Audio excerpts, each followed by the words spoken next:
예배를 준비하시는 마음으로 함께 찬양하겠습니다. 찬송가 295장입니다.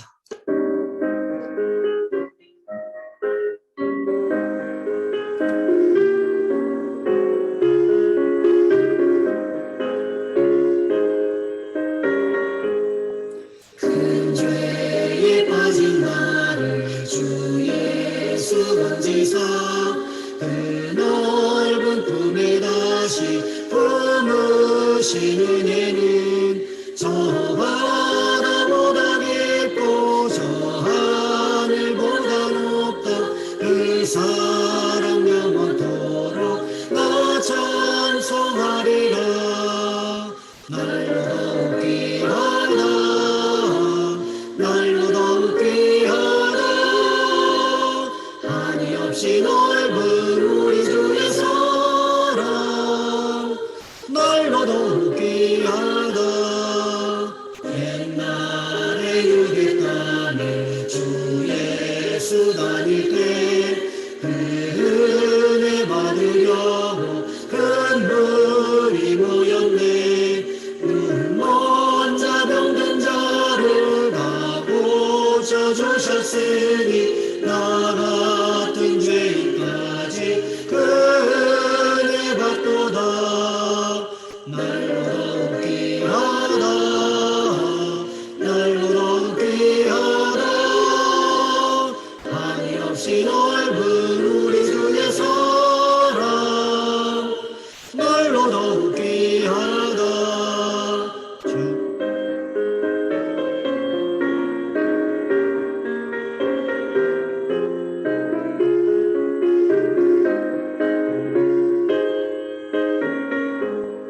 주 크신 사랑으로 만 백성 위하여 그 십자가의 고난 다 받으셨으니 그 속죄 받은 성도 큰 소리 함께 높여 온 천지 울리도록 주 찬송하리라.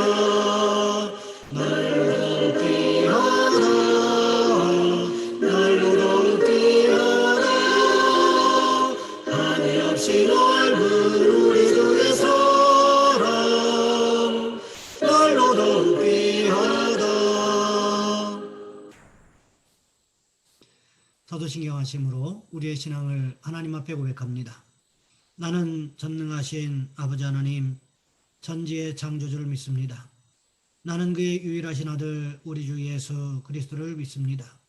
그는 성령으로 잉태되어 동정녀 마리아에게서 나시고 본디오 빌라도에게 고난을 받아 십자가에 못 박혀 죽으시고 장사된 지 사흘 만에 죽은 자 가운데서 다시 살아나셨으며 하늘에 오르시어 전능하신 아버지 하나님 우편에 앉아 계시다가 거기로부터 살아있는 자와 죽은 자를 심판하러 오십니다. 나는 성령을 믿으며 거룩한 공교회와 성도의 교제와 죄를 용서받는 것과 몸의 부활과 영생을 믿습니다. 아멘. 오늘 말씀 요한일서 2장에서 보겠습니다. 요한일서 2장 29절로 3장 3절까지 말씀입니다. 제가 가진 성경은 신약성경 390쪽에 있습니다. 제가 봉독해 드립니다. 너희가 그가 의로우신 줄을 알면 의를 행하는 자마다 그에게서 난 줄 알리라. 보라, 아버지께서 어떠한 사랑을 우리에게 베푸사 하나님의 자녀라 일컬음을 받게 하셨는가. 우리가 그러하도다. 그러므로 세상이 우리를 알지 못함은 그를 알지 못함이라. 사랑하는 자들아, 우리가 지금은 하나님의 자녀라. 장래에 어떻게 될지는 아직 나타나지 아니하였으나 그가 나타나시면 우리가 그와 같을 줄을 아는 것은 그의 참모습 그대로 볼 것이기 때문이니 주를 향하여 이 소망을 가진 자마다 그의 깨끗하심과 같이 자기를 깨끗하게 하느니라. 아멘. 오늘 본문의 말씀을 가지고 하나님은 어떤 분이신가 라는 제목으로 함께 말씀을 살펴보겠습니다. 미국 시카고 대학의 심리학과 라미레즈라고 하는 교수가 이런 실험을 했다고 합니다. 47명의 대학생들에게 시험을 치르는데 1차 시험이 대단히 어려운 문제를 내주고 다만 47명을 세 그룹으로 나눴습니다. 똑같은 문제지를 주고 첫 번째 그룹에게는 그냥 한 10분 동안 아무것도 안 하고 가만히 있게 하고 시험을 치르게 하고, 두 번째 그룹에게는 낙서를 하게 하고 10분 동안 시험을 치르게 하고, 세 번째 그룹에게는 이 시험을 앞둔 자신의 긴장감, 또 이 시험에 대한 압박감, 이런 것들을 솔직하게 펜으로 종이에다 쓰도록 감정 표현을 하도록 그렇게 한 다음에 10분 뒤에 시험을 치렀습니다. 아무것도 안 하고 낙서만 한 두 그룹은 성적이 전반적으로 떨어졌습니다. 그런데 뭔가 그렇게 자기의 솔직한 감정을 쓴 사람들은 1차 시험, 2차 시험, 두 번의 시험을 치렀는데 다 성적이 올랐어요. 연구진들은 왜 이런 결과가 나왔을까? 조심스럽게 이렇게 결론을 내놨습니다. 펜으로 자신의 걱정, 자신의 두려운 감정을 쏟아냈을 때 물론 종이에 적어낸 것이기는 하지만 그렇게 쏟아내는 과정을 통해서 자기 안에 있는 불안감을 어느 정도 극복하게 되는 것이다. 저는 이 논문의 결과를 보면서 문득 이런 생각을 했습니다. 사람이 자신의 두려움, 염려를 드러내는 것만으로도 이렇게 과학적인 효과가 있다고 한다면 우리의 문제와 우리의 두려움을 완벽하게 해결하실 수 있는 하나님께 내 문제와 두려움 또는 어두운 감정을 드러내는 것은 얼마나 대단한 일일까? 오늘 귀한 예배에 함께 영상으로 참여하고 계신 우리 성도님들, 우리들의 두려운 감정, 절박한 상황, 이것들을 하나님 앞에 솔직히 드리는 예배가 되시길 바랍니다. 그래서 우리의 걱정을 아시고 도우시는 분께서 우리를 붙들어 주시고 축복하는 예배가 되시기를 주님의 이름으로 축원합니다. 자, 그러면 우리의 문제와 두려움을 듣고 해결하실 수 있는 하나님은 어떤 분이냐? 오늘 본문에 보시면 사도 요한은 이런 하나님에 대해서 세 가지로 말하고 있는데 하나님에 대하여 어떻게 기록하고 있습니까? 첫 번째로 하나님은 의로운 분이시라는 것입니다. 우리는 지난주에 이단에게 미혹당하지 않으려면 어떻게 해야 되는지에 대해서 살펴보았습니다. 사도 요한은 우리가 이단에 미혹되지 않으려면 어떻게 해야 한다고 했습니까? 첫째, 이단에 미혹당하지 않으려면 성령의 기름 부음을 받아야 하고, 둘째, 예수 그리스도 안에 있어야 하며, 마지막 셋째, 하나님의 말씀대로 행해야 한다고 했습니다. 그래야만 이단에 미혹당하지 않고 승리할 수 있다는 거지요. 그런데 이것만으로 완전히 100% 만족한 신앙생활을 할 수가 있을까요? 그렇지는 않다는 것입니다. 물론 이단에 미혹당하지 않는 것도 중요하지만 그것보다 근본적으로 더 중요한 것이 있는데 그것이 무엇입니까? 하나님이 어떤 분이신지를 알아야 하지 않겠습니까? 이것이 중요하다는 거지요. 하나님에 대해서 제대로 아는 그리스도인들은 자신의 정체성에 대해서 조금도 흔들리지 않을 수 있다는 거지요. 제가 고등학교 2학년 때 교회학교 교사를 하기 시작했는데 그때 가르쳤던 학생들이 초등학교 4학년 아이들이었습니다. 그 아이들 가운데 한 아이가 제 친구 동생이었습니다. 막내 동생이었는데 이 아이가 매일 아버지에게 들었던 이야기가 있습니다. 너는 내가 술 먹고 실수해서 낳은 아이야. 너는 내가 낳지 말았어야 했는데. 왜냐하면 이 아이가 네 번째 아이였거든요. 아들 하나에 딸 셋. 그러니 그런 말도 할 수 있는 상황이었다는 거지요. 그런데 이 말이 이 아이의 자존감을 얼마나 짓눌렀는지 모릅니다. 항상 말도 없고 고개를 숙이고 다니던 의기소침한 아이, 소심한 아이가 바로 그 여자아이였습니다. 그러다가 이 여자아이가 중학교 2학년 때 겨울방학에 기도원 집회에 갔다가 예수님을 인격적으로 만났습니다. 집회 시간에 말씀을 통해서 그리고 기도 시간에 기도를 통해서 인격적으로 예수님을 만났어요. 이 아이의 인생이 이때부터 변하기 시작했습니다. 전혀 꿈도 없고 의기소침하던 아이가 유치원 선생님이 되고 싶다고, 그래서 자기와 같은 아이들에게 꿈과 비전을 심어주고 싶다고 말했습니다. 그러더니 나중에 유치원 선생님이 되었고요. 제게 자랑을 했습니다. 그리고는 제가 전도사 시절에 결혼한다고 연락이 왔었던 적이 있었습니다. 어떻게 이렇게 변할 수 있었을까요? 하나님에 대해서, 예수님에 대해서 알고 나니까 한 사람의 인생이 통째로 바뀌게 되더라는 거지요. 오늘 본문에 보시면 하나님은 어떤 분이신가에 대해서 요한은 어떻게 말하고 있습니까? 오늘 본문 29절 말씀해 보시면 이렇게 기록하고 있습니다. 너희가 그가 의로우신 줄 알면 의를 행하는 자마다 그에게서 난 줄을 알리라. 하나님이 어떤 분이시라고 사도 요한이 말하고 있습니까? 의로운 분이시라고 말하고 있다는 거지요. 그런데 하나님이 의로운 분이시라는 것을 우리가 어떻게 해야 한다고 말하고 있습니까? 알아야 한다고 말하고 있다는 거지요. 여기서 안다라고 하는 말은 그냥 머릿속으로 관념적으로 지식적으로 아는 것을 말하는 것이 아닙니다. 단순하게 머리로만 지식적으로만 이해하고 넘어가는 것을 말하는 것이 아니라는 거지요. 이것은요, 하나님과의 깊은 사귐을 통해서 예수님과 성령님과의 깊은 인격적인 교제를 통하여 알아가는 과정을 말하는 것입니다. 그렇기 때문에 하나님이 의로우신 줄 아는 그리스도인들은 어떻게 해야 할까요?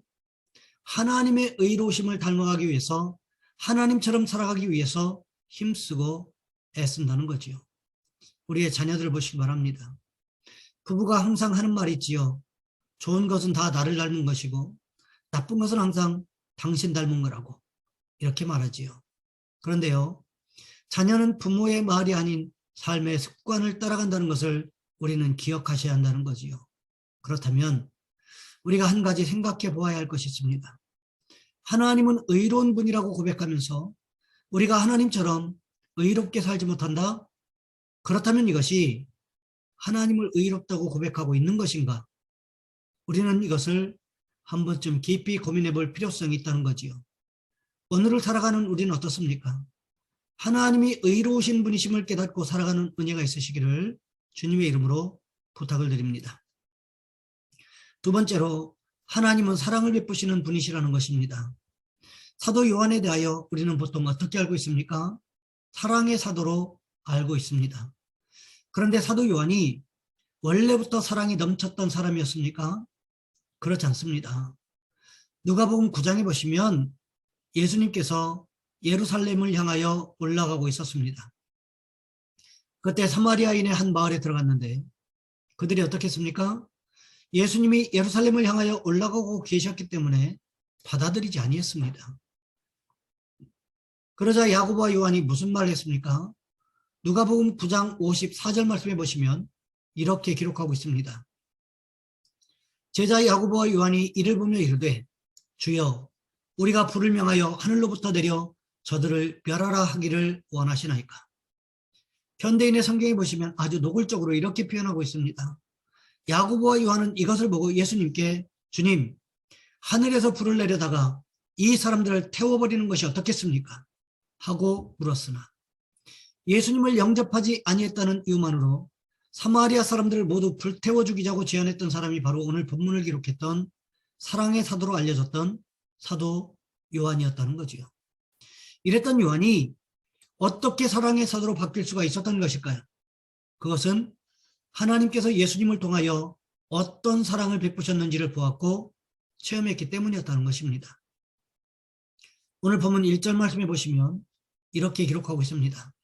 보라, 아버지께서 어떠한 사랑을 우리에게 베푸사 하나님의 자녀라 일컬음을 받게 하셨는가.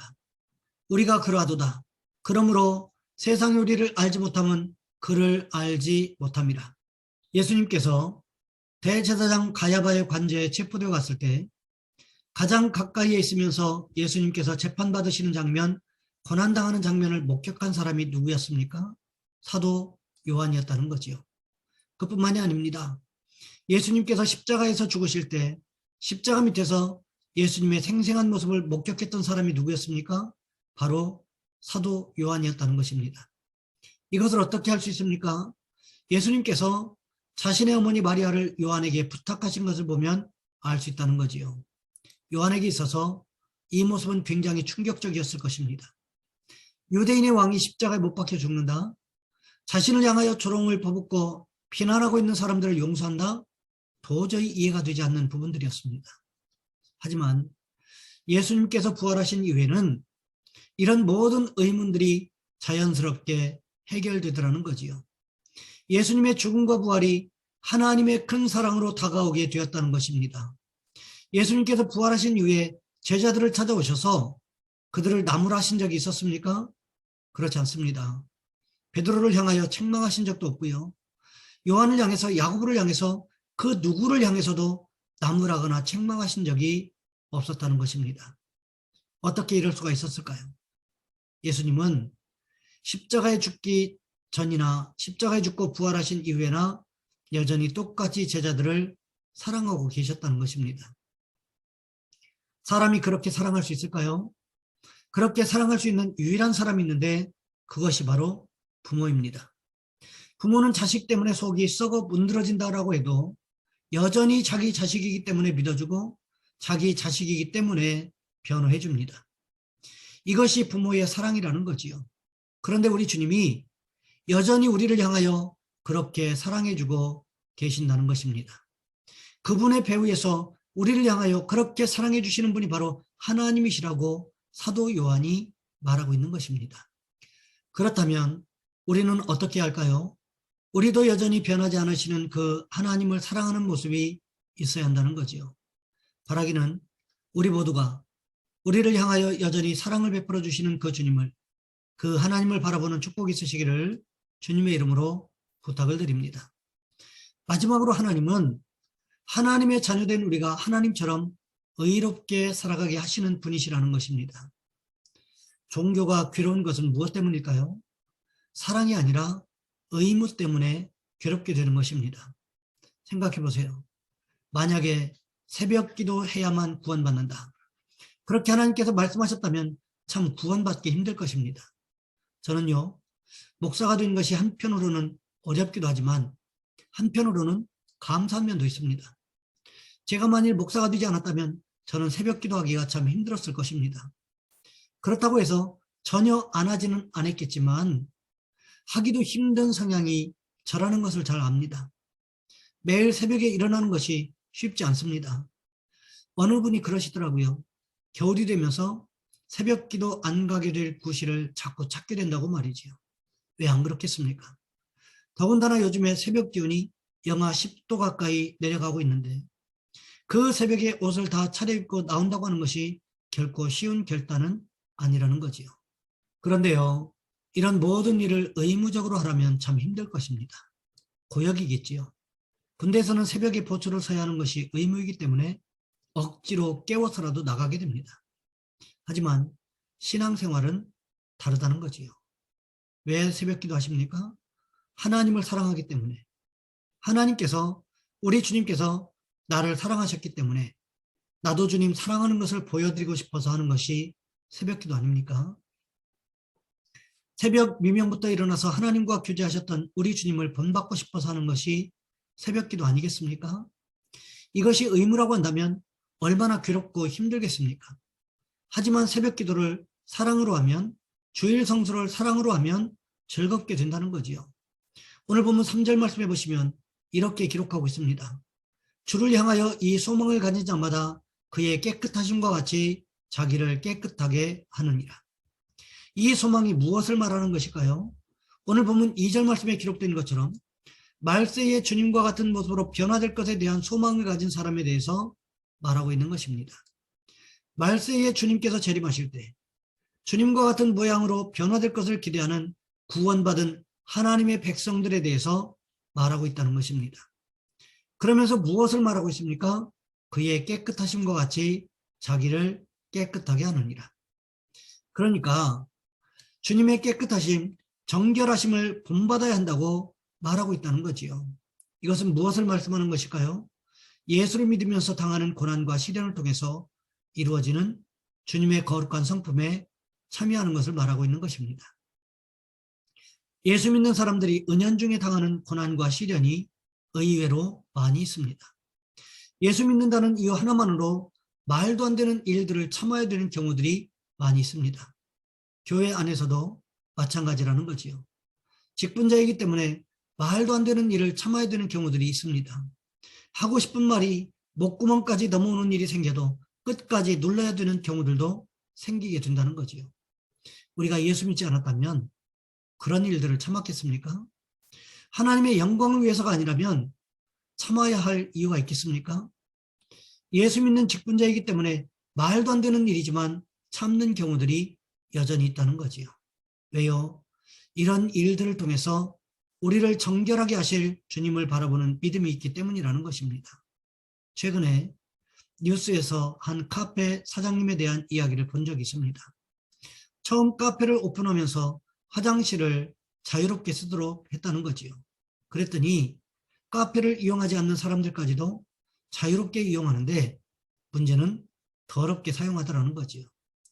그래서 어느 순간부터 열쇠로 문을 잠그기 시작했더니 사람들이 항의하더라는 것입니다. 그 기사 말미에 사장님이 이런 말을 했습니다. 호의가 계속되면 권리인 줄 안다. 그럼에도 불구하고 그리스도인들은 우리가 하나님의 자녀라는 것을 증거하기 위해서라도 하나님처럼 의롭게 살아가는 모습이 있어야 되는 줄 믿습니다. 바라기는 우리 모두가 삶의 현장에서 하나님처럼 의롭게 살아감으로 인하여 하나님을 증거하는 축복이 있으시기를 주님의 이름으로 부탁을 드립니다. 이제 말씀을 마무리합니다. 오늘 본문에서 사도 요한은 하나님은 어떤 분이신지를 우리에게 가르쳐주고 있습니다. 사도 요한이 말하고 있는 하나님은 어떤 분이십니까? 첫 번째로 하나님은 의로운 분이시고, 두 번째로 하나님은 사랑을 베푸는 분이시며, 마지막으로 하나님은 하나님의 자녀된 우리가 하나님처럼 의롭게 살아가게 하시는 분이시라는 것입니다. 바라기는 우리가 사도 요한이 가르쳐준 말씀처럼 하나님이 어떤 분이신지에 대해서 점점 더 깊고 넓게 알아가고 닮아가는 축복이 있으시기를 주님의 이름으로 부탁을 드립니다. 이 시간 우리 한 목소리 함께 기도하겠습니다. 하나님, 우리도 하나님이 어떤 분이신지 알고 닮아가는 축복 있게 하시고 하나님의 모습이 우리 가운데 드러나게 도와주옵소서. 이 시간 우리 한 목소리 함께 기도합니다. 사랑의 하나님, 오늘 우리가 말씀을 통해서 하나님이 어떤 분이신지에 대해서 배울 수 있도록 인도하신 것 감사를 드립니다.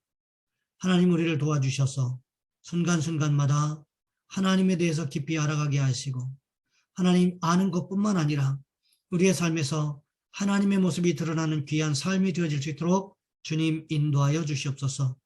우리 주님 예수 그리스도의 이름으로 감사하며 기도하옵나이다. 아멘. 찬송가 311장입니다.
교회 소식은 주보를 참고해 주시고요.